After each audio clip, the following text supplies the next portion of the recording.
The views and opinions expressed on this program do not reflect the company, owners, management, staff, clients, or partners.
Tuesday, the 10th day of October, 2023. Welcome to Bermuda's Daily Talk Show. It's the Daily Hour brought to you by the BAC Group of Companies, Medical Wealth and Lenders. I'm Jamal Hartman. She's Sherry Vanderpool, and Maya Palacio will be with us in a bit to bring you the latest in her news break, brought to you by People's Pharmacy. Sister Sherry, happy Tuesday to you. Happy Tuesday, Jamal. Yeah, well, what's all that about? It's not Friday. I know, but don't you miss me? You haven't seen me in a while, except sending me rude messages here and there. But, that's who you are. Rude messages? Me? Yes, yes, yes. If hello is rude, I don't know what's good. You know what I mean? I just say hi, hello, greetings. No, he doesn't. Tell What him I. after that is not me. It's not really me. Hi, Jamal. Hi, TDH family. Whatever. It's nice having you too.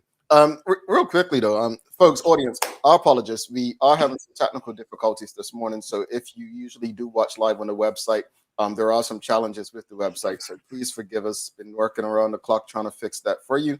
But if you have social media, you can just tune in via YouTube, Twitter, or the book. All right. I think that's what they call Facebook. Oh, they call it the book? That must be, some age something. I don't know about that, Jamal. Oh, no, I don't think they call it the book. I just thought it's called metaverses. I don't know what they call it these days. Things change, and I'm getting old, so I'm not keeping up with technology and the hip stuff, like I used to. Yes, you are. You are getting old. Yeah. Catching you up. Yeah, that's fine. And look, does this look like I'm going 50 next year? No. That's all. So I'm good. Oh. Yep, you wish. And you hope. Yeah, I mean, aging gracefully, Sherry, aging gracefully. I mean, 50 not out. Well, anyway, greetings everyone. Thanks for making us part of your daily routine. A good one today as we welcome Denise Carey on. She's coming on from home. As you all know, a day early yesterday, I was celebrating World Homelessness Day yesterday. Try to bring homelessness to an end globally. But that said, we're going to be discussing, how we can do it and the work that HOME is doing to reduce and eradicate homelessness in Bermuda. The daily players will remember when. I picked the wrong day. You know what? I wasn't able to see the end of the show. How did Perry make out? She got it. Apparently, I gave her a hint. Oh, okay. It's first time, visits, but you also like to give other people hints. So I'm not surprised. Really? You always say that, but I mean, I think you do pretty well. It's just when you get that 1, 2, or 10 wrong, you like to act like there's favoritism. But anyway, there is. Yeah. But folks, don't forget to subscribe on our website. Follow us on all of our social media channels to stay up to date with all that we have going on. Help us grow beyond the mic as we do our part to continue to improve our community. Well, let's jump into today's conversation. You say Sam Cat Play says, "Hi, Sherry." Hi, Sam Cat. And Charles, he ain't got no inside voice apparently. I missed you. Don't put me. Look, Charles, don't be taking me down with you when you go down the station and they start questioning you to call them about Jamal missed somebody. I ain't do nothing. Charles, I know he did. I know he does. I I didn't do know. anything. I didn't do anything. But you know what, Sherry, certainly right. We have a conversation today. We had a very open discussion yesterday. Let's asking people what concerns them most, right? I had a Well, lot of thoughts about that driving yesterday. I'm sure you did. I'm sure you did because there's so much going on. And I was listening to this song yesterday at work over and over and over in between people bothering the crap out of me. Folks, let me just before we get into today's conversation. If you work in an office with other people, if you live in a house with other people, if their headphones are on and it's not an emergency, leave them the hell alone. Seriously. Like I'm like not even joking right now. Like as serious as I can be, right? Like I felt my blood pressure going up. It's like, why are you coming to me every 2 minutes? It's not an emergency. If you need someone to talk to, record yourself, answer yourself, but leave me alone. Well, Jamal, maybe you're just that. No, this is why I don't like talking to people in offices anymore. Like, I don't mind working with you and getting stuff. We can do stuff. But every 2 seconds when I'm trying to do stuff. Anyway, I went off track just now. But anyway, I'm listening to this song. I don't know if you've heard it. World So Cruel by Flesh and Bone, right? And just timely, it popped in my head and I'm listening to it over and over and over. And it helps you understand that everyone legit, no matter how perfect you think someone else's life is, based on what you believe, based on what's portrayed or whatnot, everyone's dealing with something, right? Some people who may be looking like they're living a great life, maybe one paycheck away from something they never thought they'd be in. There are people who may not be impacted by rising cost of stuff, but may have family and health issues. We're all dealing with something. But what really, really got me yesterday was someone who was at the protest yesterday morning. I was WhatsApping with them. I don't believe I've met this person in person. I don't think I have, but we communicate. And you felt the pain in this person as they spoke about elderly people, like older people being there and no young people. And it got me thinking, it really got me thinking. And it got me thinking, is it that young people have found other ways to protest? They don't believe in doing things the way they were once done, like maybe a protest of not using electricity, or I don't know. I can't speak for young people. I don't fall in that bracket anymore. Is it that I've actually had somebody say this, which is still unbelievable to me. They said, well, we don't have to fight. Our parents and our grandparents are elders for us, which I think is the most ridiculous and selfish statement ever, because again, Yeah. there's always something to be fought for. And then I just asked myself, are we afraid of the consequences to the point that we don't want to take the risk? We don't want to, I have a mortgage to pay. I don't want to risk losing my house. I need my job because things are already expensive, right? And I just want to say to anyone who feels like that, I know times have changed, and I know that we can't expect people to get out there and risk it all, for the sake of those coming behind them. I know times have changed. But if you have a conscience, how could you sit back knowing that? Just think of those visuals from that incident down at the House of Parliament, when those seniors were pepper sprayed. Whether you agree with what happened or not, but just seeing that, does that not want you to get out there and be side by side with them and protect them? You know what I always say on this show? there's two vulnerable groups that I believe in protecting: children and the elderly, those with disabilities as well. But it almost is like we live in a time where we just we're okay on social media complaining. We're okay using our thumbs and our fingers to type what we feel. I thought it was just conscription. I thought, I just don't agree. I'm not fighting with that. But then it's like there's so many other issues since. And I asked myself, why? What happened? Yeah. Do we not read? Do we not understand the history and context of why we enjoy what we enjoy today? Do we not understand that every generation has to fight for those coming behind it? There's no generation that could sit around and say, the fight's up. Think about this. Rajay on last week. We've normalized things that we should not be tolerating.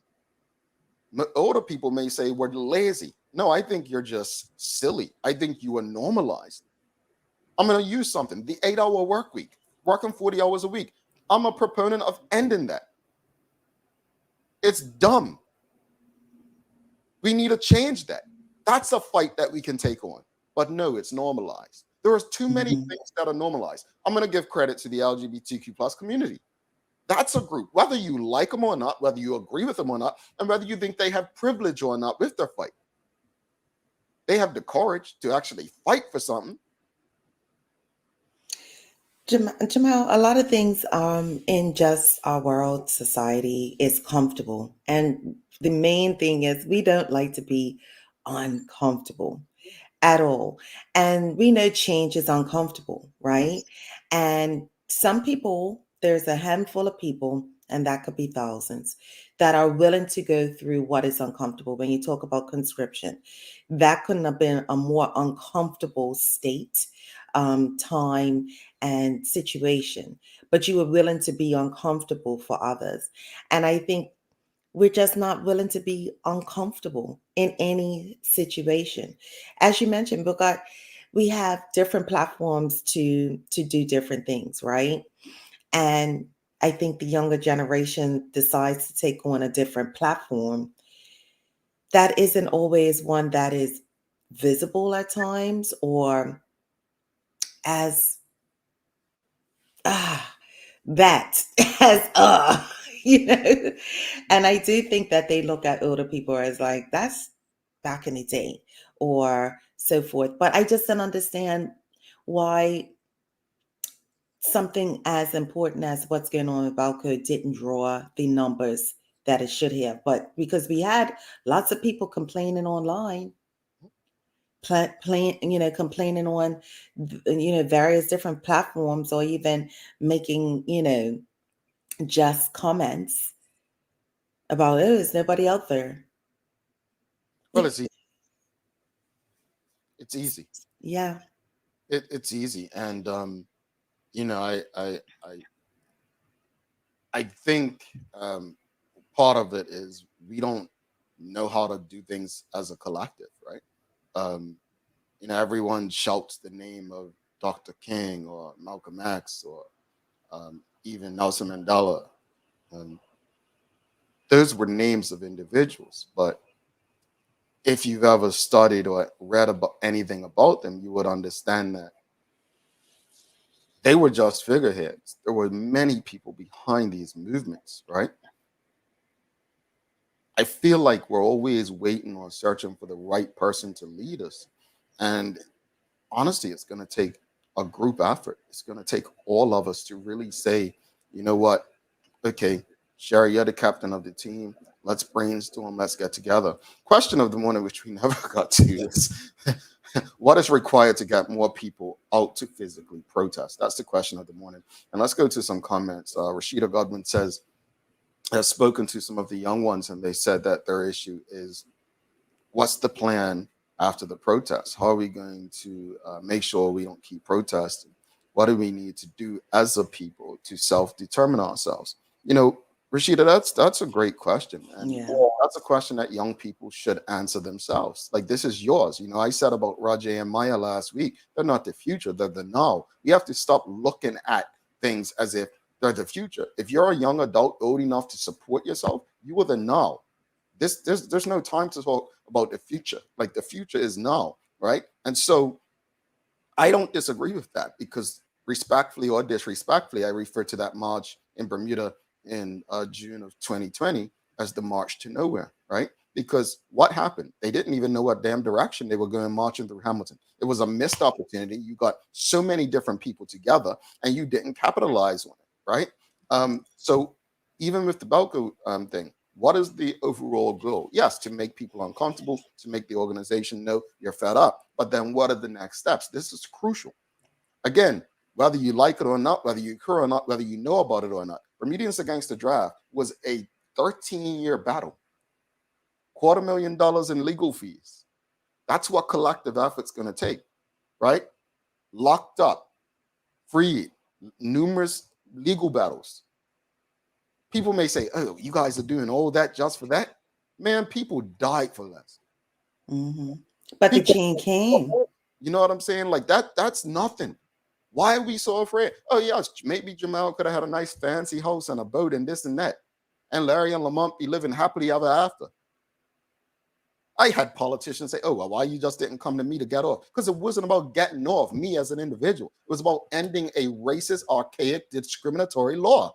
But we don't have a group thing, a collective responsibility to protest physically against regimes that we disagree with.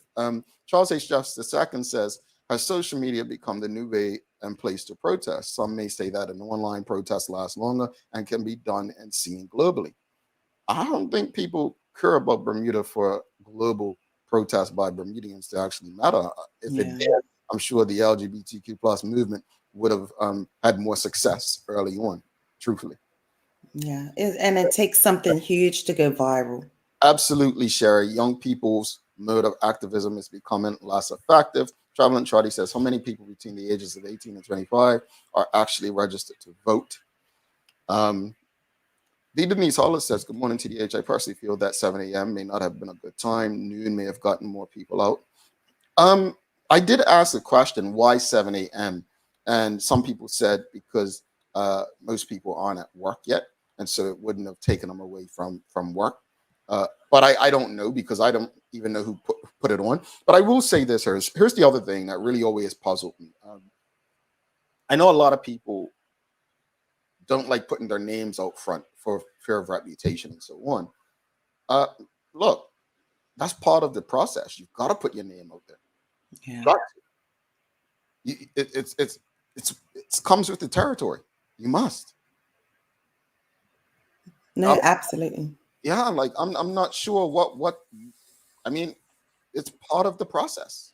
And it's part of the process, Jamal, but it's part of the process that I think in a small community, people don't want their name attached to something negative in fear, as you mentioned, work, different situations. I'm gonna stop you there. You just said attach their name to something negative. It's not negative. That's part of the problem right there.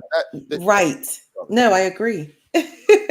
It's they don't want to attach their names to something that I'll use this right now. You see people saying they stand with one side or the other with the battle in the Middle East right now, and I'll say it like I said yesterday. I don't understand it, and for me, I'm not in a space where I'm going to comment on something I just don't understand. But I think lost in all of that and what side people choose to stand with is the innocent people that are being killed, right? Yeah. And it's remember the Selma, the Dr. King and the civil rights era, the march on Selma, and I forget the governor of Alabama at the time, but he was a Democratic governor in Alabama, and President Lyndon B. Johnson kept telling him, you don't want to be on the wrong side of history. He did not care. And one of the things I do realize is, look, at the end of the day, most people only care about how they live, not how they're remembered. Let's be honest. Mm-hmm. It's really about how we live. But truthfully, I say this respectfully, and I think many people would agree, Sherry. There are going to be a lot of people, not that they care, on the wrong side of history once all is said and done. Yeah. Um, and that shouldn't be a determining factor in how you choose to do right or wrong, which is subjective, I guess, right? But there's going to be a lot of people on the wrong side of history, and I don't think, as we bring Maya in, someone said it last. I hate this term, serving two masters, but at the same time, you can't serve two different people or groups who have completely different visions, goals, and purposes. And I think that's what we're facing in Bermuda as people protest and fight for better. We just can't. We can't have people who are in positions where they are serving the interests of the fors and the against. And you can read between those lines. Traveling Trotty says, is it really necessary to put their names out there when we look at the other boycott? Yes, it's necessary. Yes, it's necessary. Absolutely, it's necessary. Call witness has no place in protest. Protest. And that's part of the problem right there. The fact that we think that anonymity is helpful. It's not. It's not.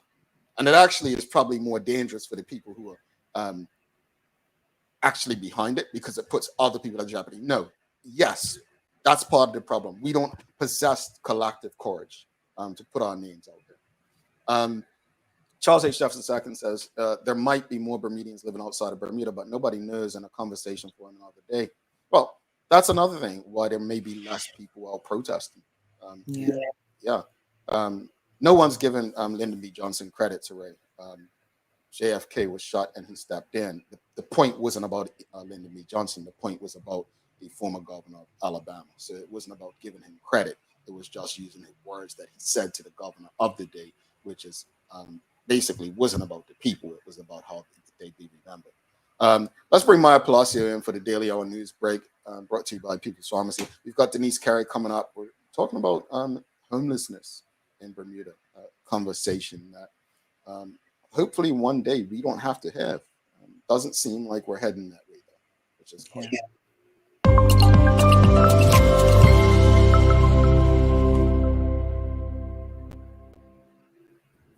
Good morning. Good morning. Greetings, Maya. How are you? I don't know. To be honest, Jamal, this conversation's kind of got me a little heated. Well, we like our heated Maya. we love a heated Maya. Yeah. What do you? I mean, how do I say it? Is protesting different today? Does it require a different approach than physically being out and stopping people from going into parking lots and interrupting their day? You know what? I plan to have a similar conversation on Minima today after the Balco protest and getting the stats and figures from the whole day on my question that I posed.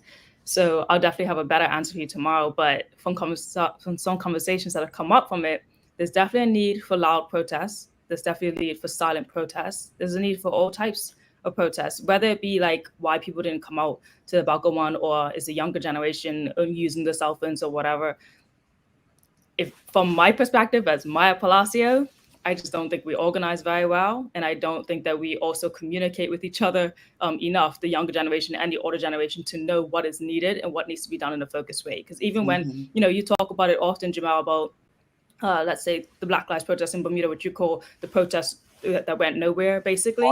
Nowhere, yes. Yes. And it's just like, okay, but grain of salt here, but did you reach out to those young people who started it, who in the older generation reached out to them to be like, okay, this is how we should go on for it next year? We talk about them, we talk about how it didn't work out, but how are we going to better it for next time?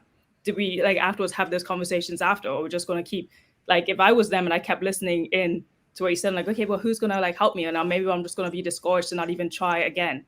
That's part but that's part of the problem. Ain't nobody in Bermudians against the draft. Look, young people have more than what older people had. Let's be honest. You have technology at your fingertips. I'm sorry, I'm not accepting it as excuses. But we don't have the education from our older generation because it's not talking to us. Fair enough. but nobody talked to us. They jailed us. They sent us into cells that the governor said weren't fit for a dog. So because it wasn't happening to you, it shouldn't happen to us? Generational, Jamal, we've got to break the line somewhere. You're not listening. You're responding. That's not what I'm saying. You should have to experience what I experienced. What I'm simply saying is we didn't look for excuses. We kept fighting. They kept trying to shut us down. They imprisoned us. What I'm saying is we didn't wait on anybody. We took the initiative. And if they are listening to me saying that over and over, guess what? Take the initiative and you reach out. Because as I said earlier, ain't nobody even know who was behind that march. We asked, we tried. Who's behind it? I went search one person, came up with a name, and you can't even get in contact. So I'm not going to sit here and act like, oh, my criticism's not warranted. What the hell it is? Because I've been there and I'm still fighting. And I'm still paying the hundreds of thousands of dollars in legal fees. Hundreds of thousands of dollars. It's not about a generation criticizing them. No, I'm trying to inspire them to get out. It was a march to nowhere because what is the next step? Rashida Godwin just said. What's the next steps? That's what young people's asking. The answers are here. Like waiting on somebody to come to you? Nah, come on, bro. Come on. I'm not saying waiting on somebody to come to you, but I mean, if you're talking about it enough, you might as well make the steps. But what makes you think, I just tell you, what makes you think those steps ain't been taken? No one knows who's behind it. You reach out to the one girl, Brangman, whose name was attached to it. You can't get in touch with her. You can't live in silence and silo if you want that support. Okay, agreed. If they're not responding back, if no one's responding back, then that's it then, I guess. But you're talking in general, Maya. My door is wide open. I'm here every day doing this. Wide open. I agree. My criticism, I'm not saying this, that, and then just going back sitting nothing. I fight. So anybody come for me, this is where we're going to have a conversation. I do not sit in this damn chair or behind this mic and just talk. My livelihood, I've got hundreds of thousands of dollars in debt that ain't a damn person helping me pay because of how I'm putting my life out there for others. But are you speaking, Maya, as a collective, not just Jamal?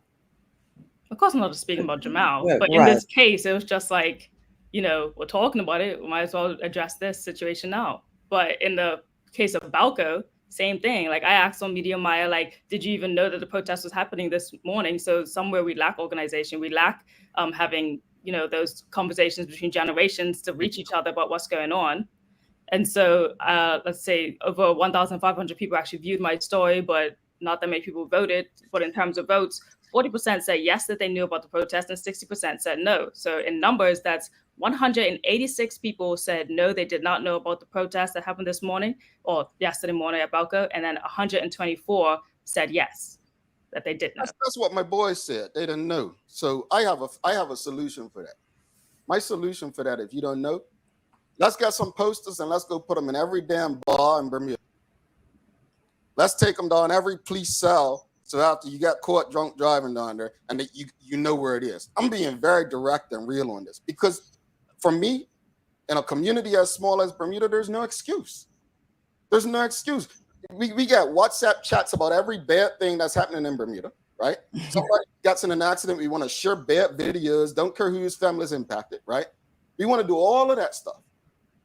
But soon as it comes to something that's going to benefit everybody, everyone finds excuses not to participate. I'm sorry. I'm not having it. I don't care. Old people, young people, small people, people with glasses, everybody's asses need to be out there getting ahead, finding a way to get through this. And if we want to talk about collective efforts, I think that what Sanchez says right here is part of the problem. The only thing we jump on is trendy things that are popular. That's part of the problem. I don't think it's a matter of speaking from a general perspective of people waiting on someone's guidance. I think it's really about what's popular and what's trendy. And that's what we really keep bumping into. It's hard. Yes. And I'm going to give credit. Charles says, Bermudians Against the Draft had Larry Marshall Sr. Yeah, he did. He was the person that was out front that led the movement on his own. Every other church person in Bermuda thought he was the worst thing, didn't represent them. It was hard. So yeah, he led our movement, and that was an adult in the room that put his family's livelihood on the line for us. a legal bill that's going to be paid long after he's gone, that his mother, who passed on, didn't even get to see the end of. This is going to take beyond our life, our existence to solve. But I just don't think, from a general perspective, what I deem excuses are helpful. Well, from a general perspective, I just think that generations should speak to each other more. Like, education is just what we lack, mainly education, organization. Like, that's the main points that I'm trying to get across here. We lack both of them. And the fact that young people are always on their phones and yet didn't know about this is mind-boggling to me. Because I can be honest in just saying that I didn't know about this protest till We didn't 10 know. p.m. Yeah, I didn't know till you sent it to me. I was like, I had no idea what was going on. But then when I went to TNN, though, on TNN's Facebook page, they actually did post about the protest being on Monday, literally on the Friday. Like, after it was postponed, they posted on Friday saying that the protest would be on Monday. But the main protest post got like probably over 300 likes. And that second one saying where it was going to be got like 3 likes. And where is our generation not really on Facebook? Yeah. I want to further Maya's point to that, because it's not only that we didn't know from that perspective, right? But what was the one question you both you and I were trying to figure out, Maya? Who was running this? Because like Go ahead. As a journalist guy, it was like I can't even like really post about this. I'm just being real with everyone here. Like, ethically, like I can't be like posting something saying that I support something. I have to post something that is already widely known that we can discuss and talk about. Because if I post it when nobody knows about it, it's like I'm saying like I'm supporting it. And as a journalist, I have to be unbiased, have to be ethical in what I share with the community. And even though we knew it was happening from one source, I need a credible source. I'm like, who is doing this? Who is running this? So that I can be sure that it's actually happening on Monday. Because again, I wasn't still 100% sure. Because again, one post and only a WhatsApp message. How can I credible wise, like how can I like even know that it's actually happening? And Traveling Trotty, that's why it's important to know who's behind this stuff. Because if we don't know, we're not going to put ourselves on the line for something that we have no idea who it is. It could be someone who doesn't align with us. It could be something that creates something that we don't want to support, right? So it's important to know who's behind this stuff. It's important to know what's happening. How is it happening? You know, what's the breakdown? What's the group that was just protesting on Kinley Field? They were very organized with it. They had a person I was able to reach out to. I was able to get information and share more than just like, it'll be at this time. Because it's good to be able to share as a journalist to the public, as a reporter, letting you guys know where it's going to be, what it's going to be about, so that you guys are informed as well before you go to certain situations and you don't really know what's happening or what you're getting yourself into. So, you know, it's important. Like from a journalist perspective, from a news perspective, it is important. And one more thing, I want to say this, regarding, I said this the other day about our parents and our grandparents. As much as we love our parents and grandparents and our elders, we have to be honest enough to admit that they got it wrong and they get it wrong. And because of that, communicating messages to younger people, the lines are blurred. They're very blurred.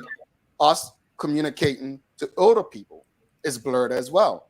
I remember, folks, I'm speaking, like, older people hated Bermudians Against the Draft simply because we were young black men who they just thought were lazy. None of them could beat Larry or Lamont in a race or do anything against them in training, but they thought we were just lazy and disciplined people. Maybe true, but we weren't criminals. So my point is, older Bermudians, when I say older, Maya and I had this conversation yesterday. I consider anyone over 30 older Bermudian. I'm sorry. We are older.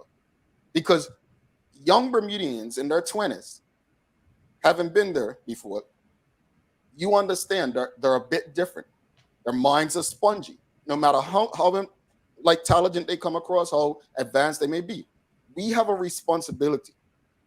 We have a responsibility to ensure that they know where we are, how we got there, and what we can do to help them get to the next space. I try my best. I think the young lady was Brainman. I never got a response. I mean, it could be no different from me hitting up a lady on Facebook and her ignoring me. I don't know. It's happened. I got rejected for a living. I'm a sales guy. My point is, you have to be, if you're in these spaces, you have to be open. That doesn't mean everyone needs your number. But Maya, when you're looking for a story, don't you give people your number? Number or email's right there at the bottom. Like, That's my only point. If you get in these spaces, old and young people, you got to be open. But I just want to go back to Sancho's comment, though, is we've got to figure out what we want. Do we want to hop on things because they're trendy, popular, or because it's the difference between right and wrong? I literally took up 10 minutes of her news break, folks. My apologies. that's okay. I'm gonna skip to the ending of my news break, everyone, just so we can move on to our guests. But there is just one important thing that I think is that I need to mention here, because it hasn't been an update whether or not this person has been located yet, but police service is seeking the public assistance in locating 48-year-old Mema Daria David. Excuse me for my pronunciation, but she is described as dark complexion, 5 feet 9-inch tall, of slim build, weighing approximately 140 pounds, with short hair. It is understood that she was last seen in the Cedar Avenue, City of Hamilton area on Wednesday, the 4th of October, wearing a gray short sleeve shirt, black pants, white and blue sneakers, with a black do-rag on her head. This is concern for the well-being of her. She is usually in regular contact with loved ones, but hasn't been heard from since she was last seen around 3:45 p.m. Wednesday, the 4th of October. Anyone with any information about the whereabouts of where she is asked to call 211 as soon as possible. Wow. You said Wednesday the 4th? The 4th, yes, of October. This police report was put out yesterday, and still till this morning there hasn't been any update of whether or not they have been located. Folks, if you see someone in the description, please send something. Don't Yes. in person, especially that long. Real quickly, do you know in the U.S. an adult has to be missing a certain amount of time before you can report them? I don't know if it's like that in Bermuda, but a child, it doesn't have to be long. So I wonder if that plays a role in that as well. Right? I wonder as well. I think it's, what is it? It's 48 hours or 24 hours? I think it's 48. That you have to be called as missing, as a missing person. I'll look into that as well. Anyways, closing up my news break quickly, but Noelle Young would say that she is a self-proclaimed fish nerd. Aquatics is her primary interest and has wanted to be an ichthyologist since she was 4 years old. If you don't know what an ichthyologist is, that is someone who studies fish. So her education involves multiple global internships in like South Africa, Australia, Canada, and she also went to university in Australia with a focus on aquaculture and fisheries. While she's heading off to Younger, which is a global festival for impact in sustainable initiatives, and it's quite world-renowned, and she's actually the first woman in Bermuda who will be attending the Younger, and she also shared with me a bit about what Younger is. So let's take a listen. Being that I'm the first ever female delegate from Bermuda, I'm really hoping to represent my country well and open a door of new opportunities for the island's youth. I'll be working with a team of other global delegates to discuss work policy recommendations, and these recommendations will be added to the Younger Youth Delegate Communique. And when the communique is published, it will spread throughout the Younger network and will be placed in the hands of change makers across the globe, which include high-level global leaders, including senior UN officials, celebrity advocates, and policymakers. So basically what the work that she would be doing there is contributing what she believes is necessary for sustainability for the young people, also connecting it from Bermuda and bringing it out there on a global stage to kind of help change initiatives. Cool. That's yet another Bermudian doing some cool things outside of Bermuda. That's a conversation for another day, Maya, but you know I'm done with that. I'll end it with just her quick report, because she actually works at the Bermuda Ocean Prosperity Plan, and I asked her about like what she feels about all the protests going on, like with the fishermen and BOP, and where she stands on that. So I'm gonna end it with that one here. So I kind of just wanted to reiterate that I'm not on a side. I'm not on the side of the fishermen. I'm not on the side of BOP. I'm not on anybody's side but our island's side.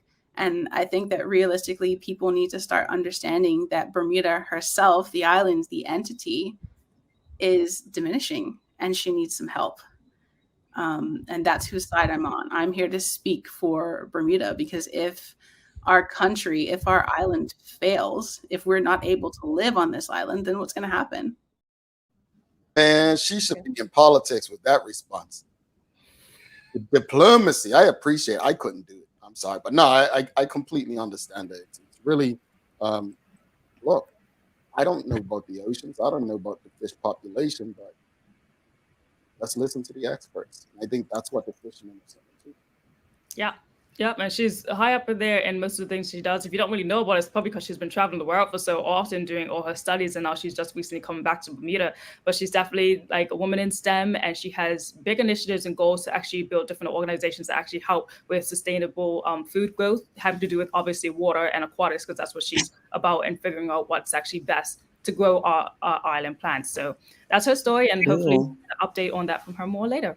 But today is looking like cloudy and damp start, turning dry and brighter later in the day, and we got a high of 79 degrees. All righty, what you got for us, Sherry?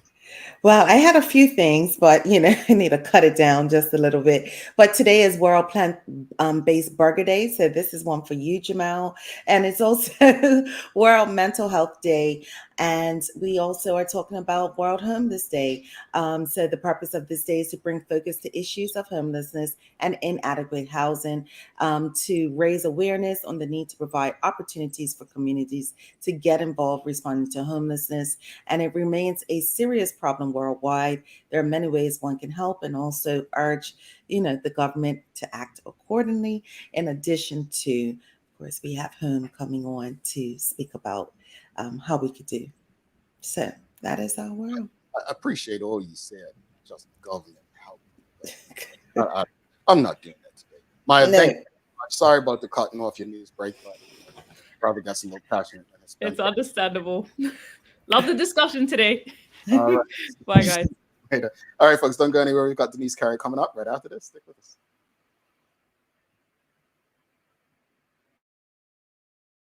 Let's face it, life can be a little wild, but shopping doesn't have to be. I choose People's, so that whether it's a prescription that needs to be filled, a toy for my little terror, or a gift for a new addition to the family,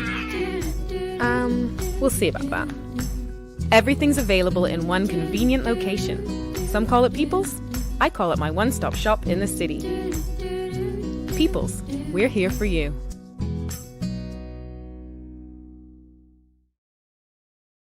Welcome to the new bulk store, Lindo's next.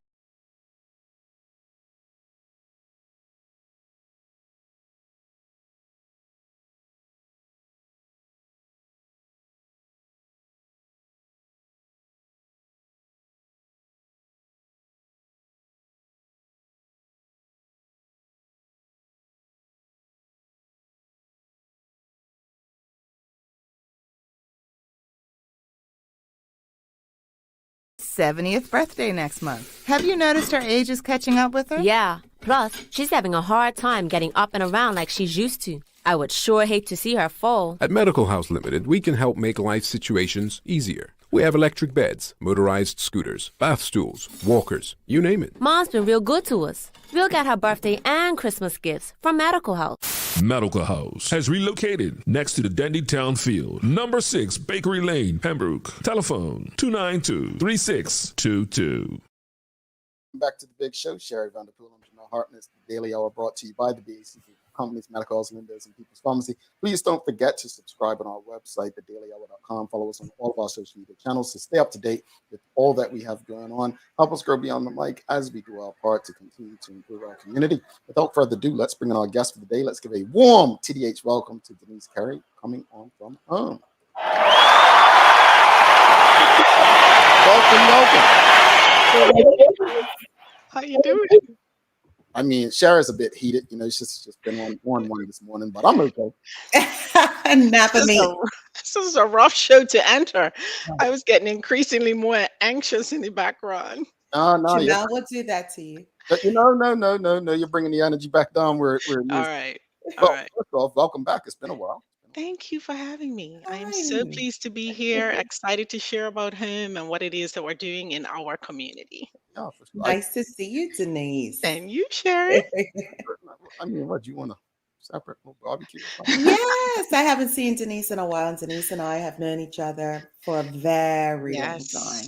I am all the way back to Gilbert, right? Yeah, Gilbert Institute, childhood, and working together. So yeah. I thought Denise was like 30-something, Sherry. But anyway, thank you, Denise. Thank you for doing this. And just for those who may not have seen you on the show or living on the rock, haven't seen you through the news or whatnot, just remind people of what HOME actually is and the organization's purpose. Absolutely. Home is a registered charity. We entered this space in 2021. Our commitment is to end homelessness in Bermuda permanently. That is our goal. That is our ambition, is to work with our community to create one plan to end homelessness. And we're going to do that by working with individuals and families and advocating for the right to housing, healthcare, access to social services, reducing persons' likelihood of homelessness, to track, monitor, and support interventions for positive outcomes. And you mentioned homelessness. Just define homelessness, because I think Perry yesterday, just we were having a conversation, and it means so many different things, right? I think we always looked at homelessness as, in a Bermuda context, someone who looked a certain way and you maybe saw them in a park. But home is so much more to homelessness. It could be, as I've learned, someone who lives house to house, not having any real fixed abode, right? Yep. Believe it or not, there's no legal definition to homelessness in Bermuda. Statistics we used to collect, and the Department of Statistics, I think in 2016, had highlighted that there were 80 homeless people. And that is because they were looking at persons who were rough sleeping, and those are people who are living outside, and persons who are living in emergency shelter. But what that does is it only gives us an indicator of people who are in crisis or in emergency. And it doesn't highlight the individuals who may be on a pathway to homelessness, and homelessness may be inevitable. So we have adapted the ethos, the European typology. They brought their 27 or so member states together, and they were all excited, having collected data, but they realized that none of them had the same shared definition. So they've broken it down into 13 subcategories, which include rough sleepers. So persons who do live in Hamilton, live through our railway trail, maybe living in a bus stop. We have individuals who are living in emergency shelters, which people forget because they still do not have reliable housing. And unfortunately, people move into emergency shelter and then they stay there for a decade or more, which means that the rough sleepers have nowhere to transition into. Then we have individuals who are victims of domestic violence, who may be a homeowner or own a car or be gainfully employed, but at 1 o'clock in the morning, if there is domestic violence and that husband is being abused, he has nowhere to go. We have seniors who have done their part within our community, and as they pass that 65 mark, they may not be willing or able to take care of themselves, or they may have family members unable to take care of them. We have young people turning 18, aging out of systems, aging out of foster care, who are competing with you and I for apartments, who have no employment history, no housing history. We have individuals who are coming out of institutions, coming out of Department of Corrections, or who may have gone into KAMH, or who are working with our mental health and have settled down and are doing well with treatment, but they have no apartment to transition into. We have individuals. Sorry, go ahead. Oh, okay. I'm sorry. I think it's I have a A lot. delay this Yeah. end, but Like Jamal said, we have the hidden homeless, the house hoppers, the couch surfers. We have people in Bermuda living in cars. We have individuals living in overcrowding situations, living in derelict buildings around the city and outside of the city with no electricity and no running water. And then we also have individuals who are Bermudian, living overseas, who would like to transition back home, but cannot afford to do so. And they're not eligible for FA until they've been here for a year. And then finally, there are individuals who have lived here their entire adult life, who are non Bermudian, who once they turn 65, they have no country to go home to because this is all they know, and they are not eligible for financial assistance. wow. That's And a I lot. can say that living here in Georgia, we have what we call tent city. So you have a lot of people living under highways and byways in tents as well. And speaking of that, how does Bermuda compare to other locations when it comes to homelessness, to the homelessness population? Bermuda has one of the highest populations of homelessness. We have recorded over 650 individuals who fall within those 13 subcategories. So that is 1% of our population. And that is extremely high worldwide. Interesting. And when you think about the homelessness, again, we see certain people standing on the streets. Again, here in America, you have a lot of veterans, you see a lot of Black males, and some white. But what is the demographic that you typically see in Bermuda, and what is the cause? The causes vary.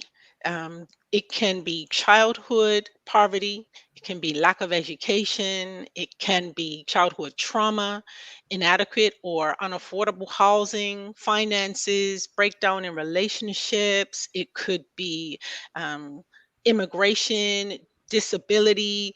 The interesting thing about homelessness is it's never typically one cause. It tends to be four, five, six of the causes compounded at the same time, which makes it a heavy lift. As it relates to the demographics, 97% of the individuals who we have registered who qualify as homeless are Black males. Mhm. And also speak about what is the biggest myth of Ah, someone being homeless or becoming homeless? yes. I think when we think of homeless in this community, we automatically go to alcohol or we think mental health. But that is definitely a myth. We interviewed over 400 individuals and spoke to them about the causes for going outside. And it absolutely was always a breakdown in a relationship. Breakdown of the relationship with a sibling, with a former spouse, with an employer, with their church family, with their treatment provider, with their bank. Those were the causes of homelessness. Substance abuse tends to be more of a response because there are individuals who've lived outside 10, 20, 30 years.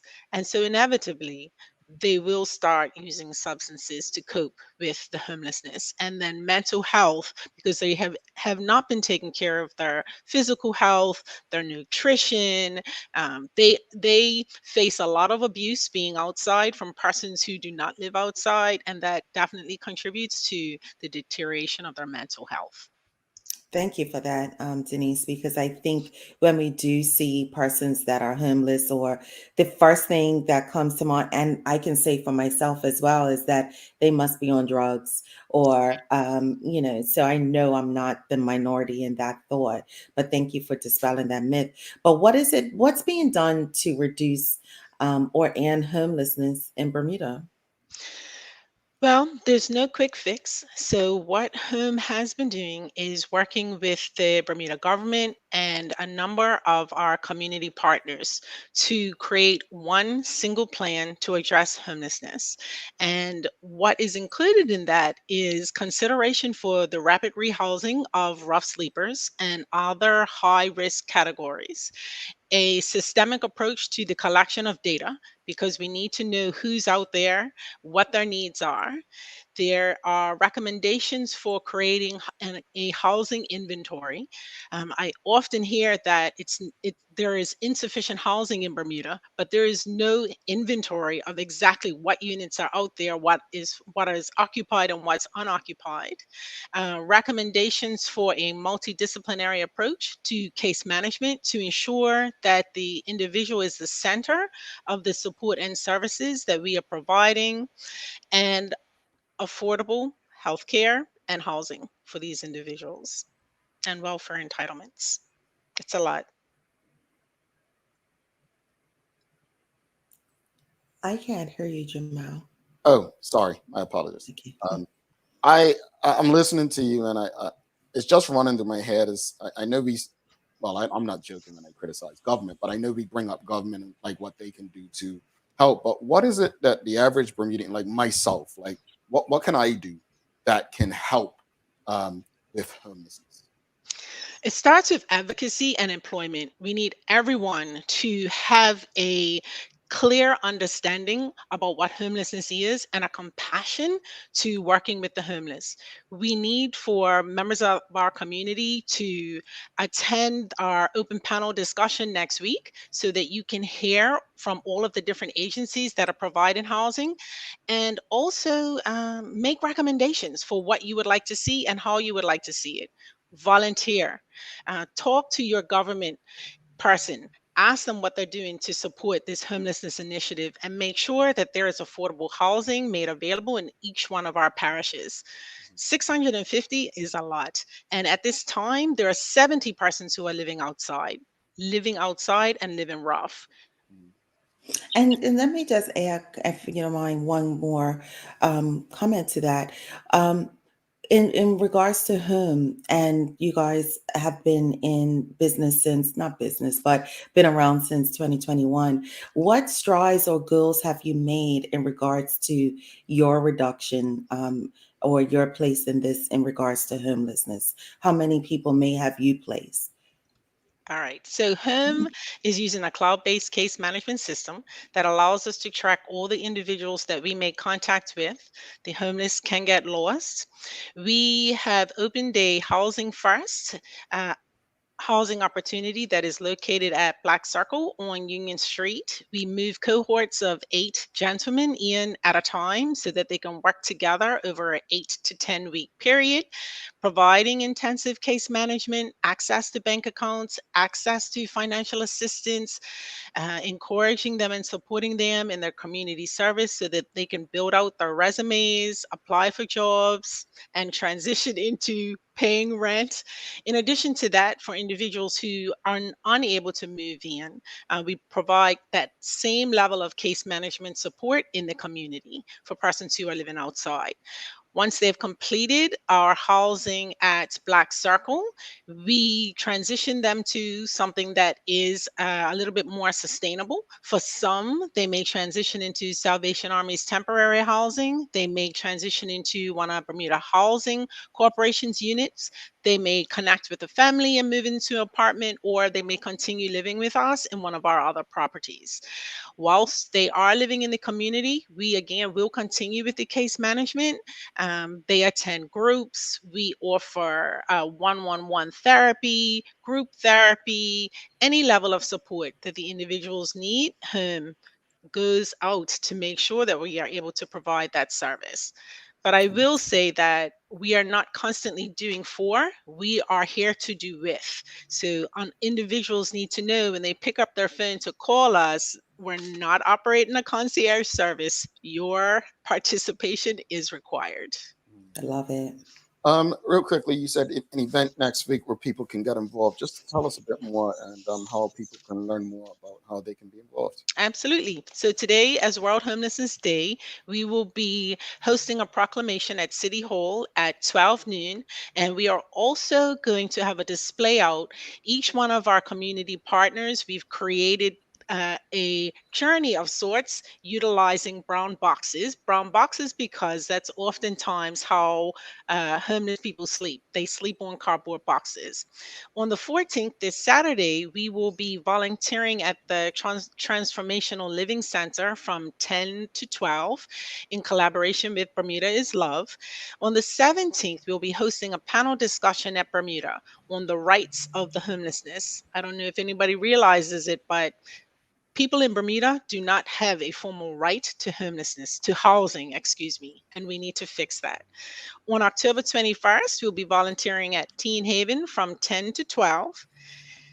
The Bermuda is Love will be hosting a free legal clinic on October 24th, specific to landlord and tenant issues. And then on the 28th, we'll be at Salvation Army, volunteering from 10 to 12 as well. So I would encourage members of the community to come out, get involved, find out what is being provided for the homeless so that you can assist in developing out this plan to make sure that we're meeting everyone's needs. Thank you so much. Awesome. And, audience, you have enough information. We have enough information to help make a difference. So get in touch. And yeah, Maya's been sharing a lot throughout the last week or so of what you're doing with Bermuda is Love as well. So hopefully it gets a great response, and the community also does a part in helping you to achieve the goals that you and HOME have set out. So thank you for this conversation. And please don't be a stranger. Let us know what we can continue to do on our platform to help reduce homelessness in Bermuda. Thank you. I appreciate the opportunity to share. You're welcome. Have a great day, Denise. You as well. Take care. All right, Denise Carey, folks. If you appreciated the conversation, found it helpful, please give us a thumbs up, a love, a like. Make sure you share the conversations with your friends and your family. We're going to take a quick break. Come back. It's the Daily Play, and we'll wrap it up. Stick with us.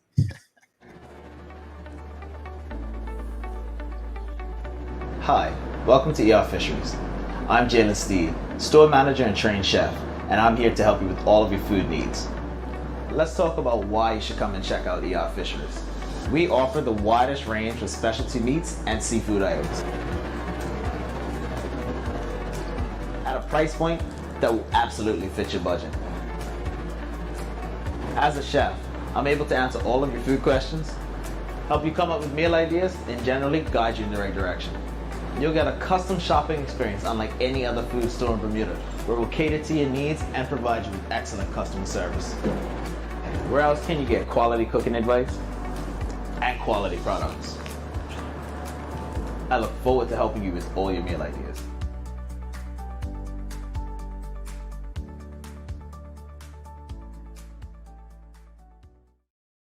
All righty. Welcome back. Thanks again to Denise Carey from HOME. Folks, if you appreciated the conversation, found the information helpful, please give us a thumbs up, a love, a like.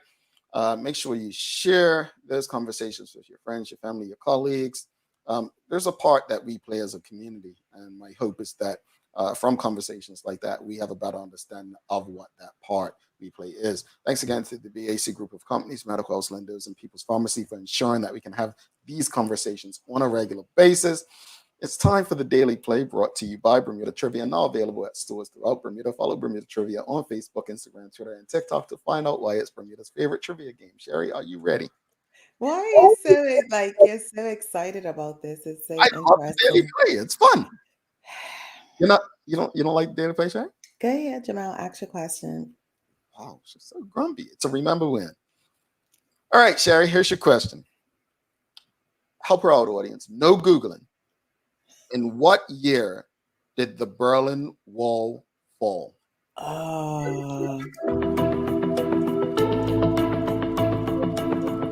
Okay, was it in the 80s, Jamal?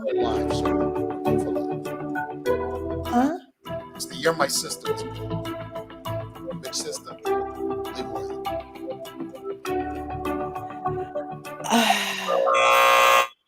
Close, but no cigar, Nika de Shields. I was close to the 80s. Traveling Trotty, you got it. I was close. And I've been to the Berlin Wall too. you got it, the 80s. What should we give? A half point, folks? Half point? Yes. Half a point. No, I literally, no lie, I picked this card up right before the show. So folks, very transparent. We've done so many episodes of this show, and my computer has no space, and so I've been struggling to do the show today. You wouldn't have known, but I'm being very vulnerable with you right now. It's been a struggle. We don't have space left on the device. All right. Okay. Yeah.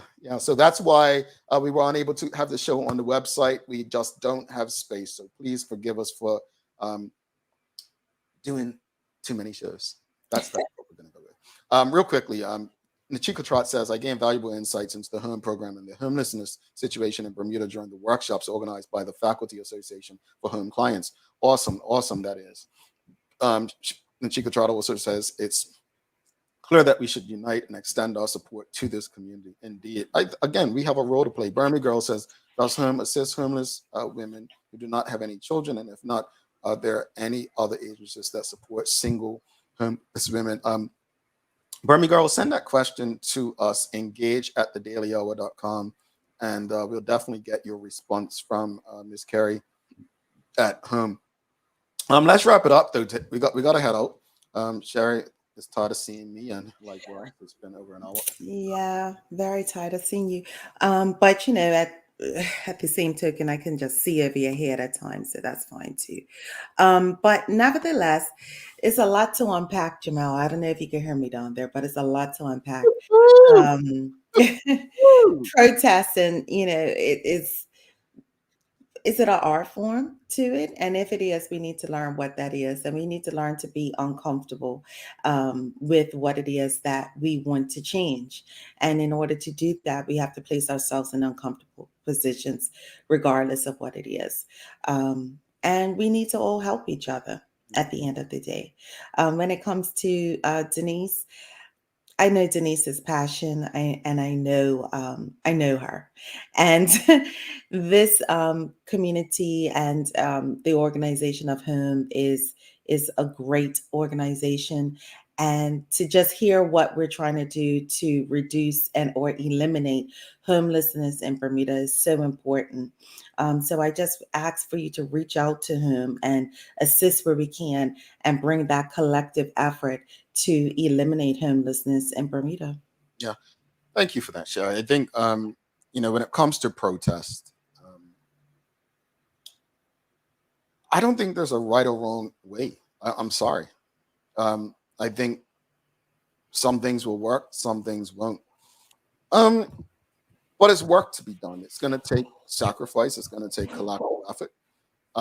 It's going to take collaboration by young and old. There are things that from what we did that I would tell people not to do, and there are things that we did that I would advise people to do. We have to be open to understanding that none of us has it all right. But if someone's willing to go out there and say, you know what, this is wrong, we need to stand together, find out what their goal is. How do you believe you can help them achieve it? My concern is when we all sit around waiting for someone else to do it. That's where I think we get it wrong. I'm going to use Christianity. Good Christians are not living good lives just to get to heaven. They live so that they can spread the gospel while on earth to help others while they're living. It's only the bad Christian that's living for the promise of heaven. I say that because so many people, one of my favorite reggae songs, I know you know this one, Sherry, Anthony B, right? Nobody wants to plant the corn, but everyone wants to raid the boat. That's kind of how I see so many when it comes to protest and fighting for things. It's like nobody wants to stand up, protest, and fight, but everyone wants to enjoy the rewards of victory after that fight.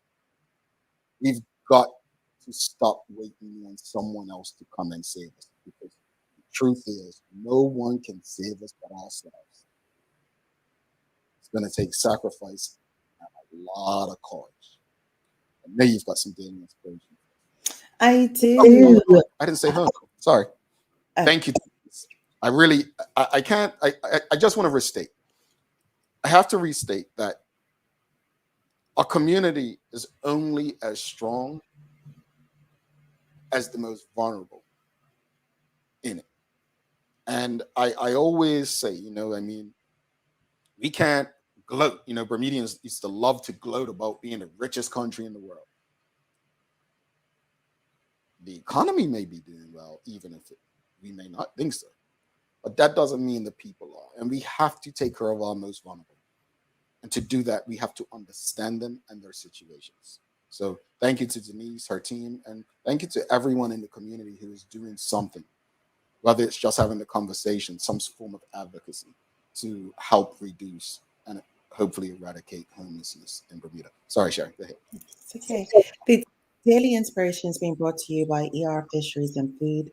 When we strive to become better than we are, everything around us becomes better too. And that's from Paulo Cloo. I think I said his name pronounced. I don't know his name, but that was a good one. I like that. There you go. Alrighty, folks. It is time. What's that song? Time to say goodbye. You know that song? Yeah, no, but we just need to say goodbye, Jamal. Sound like that? I didn't sound. Yeah, no. All right, folks. Don't forget to subscribe on our website, dailyhour.com. Follow us on all of our social media channels to stay up to date with all that we have going on. Help us grow beyond the mic as we do our part to continue to improve our community. Thanks again to our partners, the BAC Group of companies, Medicals, Lindos, and People's Pharmacy for ensuring that we were to do this with you on a daily basis. As always, we appreciate you, we love you, and we thank you for making us part of your daily routine. If all goes well, we'll be back to do this again with you tomorrow. She's Sherry Vanderpool. I'm Jamal Hartman. Please do make it a safe and a great day. We are is out. Peace.